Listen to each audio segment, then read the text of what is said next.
ولید بن عبد الملک بنو امیہ کا بڑا تگڑا حکمران گزرا ہے۔ اس کا درباری شاعر فرزدق اس کے ساتھ تھا اور طواف کعبہ میں مصروف تھے۔ حجر اسود کے مقابل آئے تو دل میں خیال آیا کہ حجر اسود کو چوم لیں۔ آگے بڑھے، رش اتنا تھا کہ ہمت نہ ہوئی، پھر واپس ایک جانب کھڑے ہو گئے کہ رش کم ہوتا ہے تو حجر اسود کو بوسہ کرتے ہیں۔ اتنے میں طواف کرتے ہوئے حضرت امام زین العابدین آئے رضی اللہ تعالی عنہ۔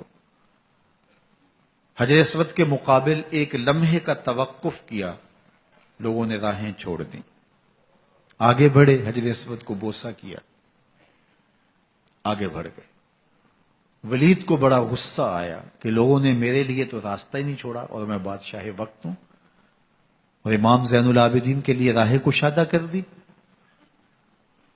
تو وہ اپنی آتش غیظ و غضب کو ٹھنڈا کرنے کے لیے اپنے درباری شاعر فرزدق سے مخاطب ہوا اور حضرت امام زین العابدین کے حوالے سے کہنے لگا، من ھذا، یہ کون ہے؟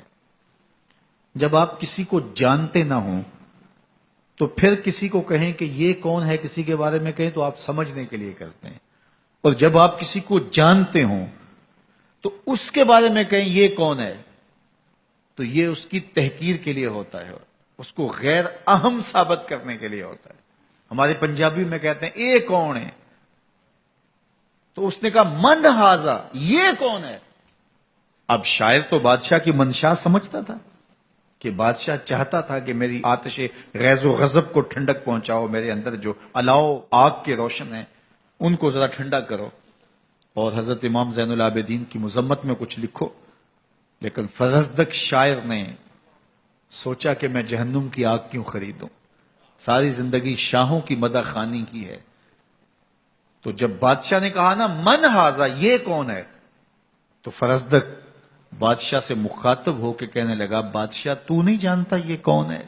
اس کو تو بطحا کے سنگ ریزے بھی جانتے ہیں یہ کون ہے، اس کو تو زمین والے بھی جانتے ہیں، آسمان والے بھی جانتے ہیں یہ کون ہے۔ یہ فاطمہ کا بیٹا ہے، یہ علی کا لخت جگر ہے، یہ رسول اللہ کا نواسہ ہے۔ تیرا من ھذا کہنا اس معرفہ کو نکرا نہیں کرے گا، یہ کل بھی معرفہ تھا، آج بھی معرفہ ہے۔ کھڑے کھڑے امام زین العابدین کا قصیدہ پڑھ دیا۔ وہ تو مذمت کے اشعار سننا چاہ رہا تھا، لیکن جب قصیدہ سنا تو بھڑک اٹھا اور فرزدق کو جیل بھیج دیا۔ امام زین العابدین کو پتہ چلا تو آپ نے اشرفیوں کی 2 تھیلیاں خادم کے ہاتھ میں دیتے ہوئے کہا، جاؤ فرزدق کو دے آؤ۔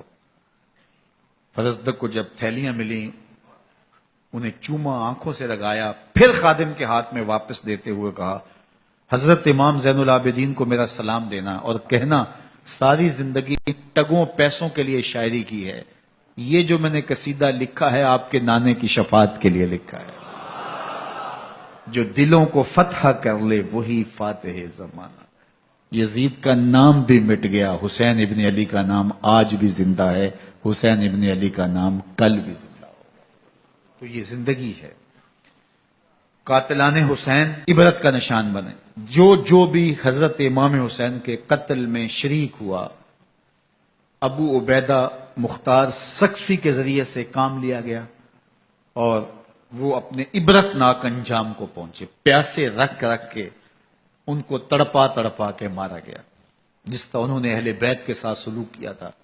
ابو عبیدہ کے لوگوں نے ایسے ہی ایک ایک کو ڈھونڈا، تلاش کیا اور تڑپا تڑپا کے مارا۔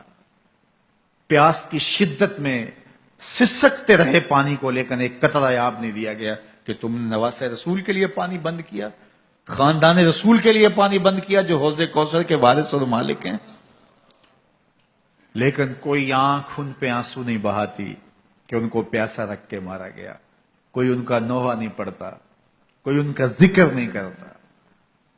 تو کربلا کا یہ سبق ہمیں سمجھنا چاہیے کہ قائم حق ہی رہتا ہے، باطل مٹ جاتا ہے اور بہت جلد اپنے منطقی انجام کو پہنچ جاتا ہے۔